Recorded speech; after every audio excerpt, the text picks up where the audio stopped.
The original idea for the bench was to have a long, low bench in front of the exercise mirror. That's a mirror that I built for the kids' workout room last year. It's got the mirror and two chalkboards on either side to record your exercise routine. So the plan was to make this bench, and I was going to make it out of some random pieces of white oak that I have here in the shop. I did need a piece though for the top, and for that I was going to use a piece of rough sawn white oak with the idea that the bench would have two lives. The first life would be in the gym, and then as the kids got older, I would take the bench, or take the top off of the bench, run it through the sander, and clean it up a bit, and the bench would be as good as new, and that would be its second life. So that Monday, I went to Monteith Lumber and pulled into the parking lot, only to realize that it was a holiday and the lumber yard was closed. So I didn't want to lose the day, and I decided to stop at Home Depot, and that's when the whole design changed. So I went to the lumber department and picked up a few pieces of Douglas fir, and I did take some time going through the material, or through the lumber, to make sure I got some pretty good pieces. And then when I got back to the shop, I redesigned the whole bench and started working on it. Now, I'm sure you're probably thinking, well, the problem with Douglas fir is it's very soft and the top is going to get dinged and scratched, and that's why I'm building this masonite cover for the top. So the idea is, for the bench's first life, the cover should protect it, and hopefully a few years from now, when I give this bench to one of the kids, I should be able to just take the top off and the bench should be as good as new.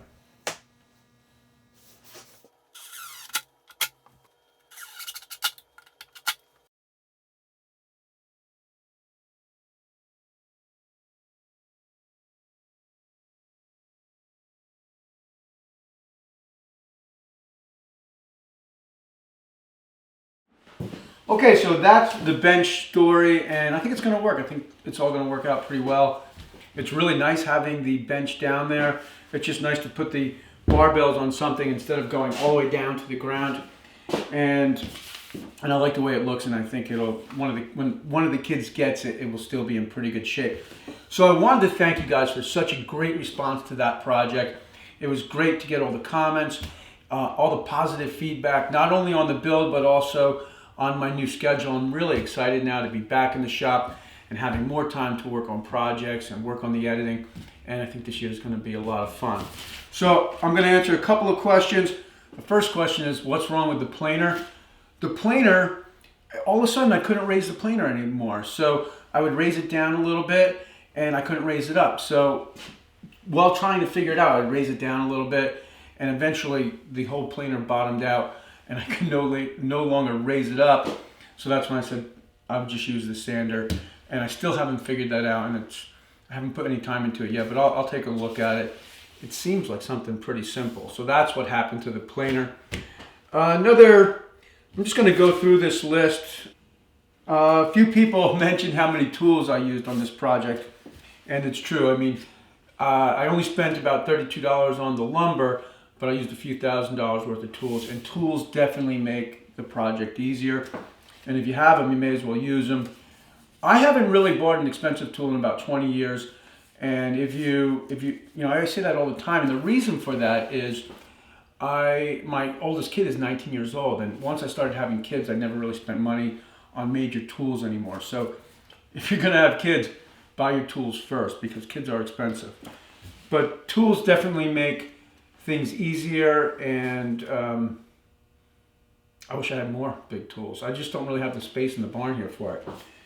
The big screw, or the big lag bolt, a couple of people were wondering, did I really need that big screw? And maybe not with the lap joint. It's a pretty big lap joint, 2.5 or 2.25 inches on each lap. But my feeling is Douglas fir is a pretty soft wood. It's not going to hurt. You're not going to see it. And part of the criteria of this build was to have something that would be really strong, so why not use it? If I were going to build this piece of furniture again, and I wanted to build it more traditionally without using the lag bolt, I would probably make a few changes too. I would use a different wood species, maybe walnut or sapele, and I might change the measurements a little bit.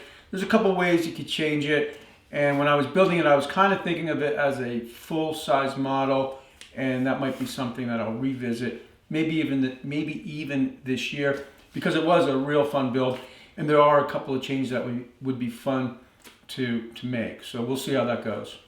And I guess the last question I'll talk about is the finish, and it's just a water-based polyurethane.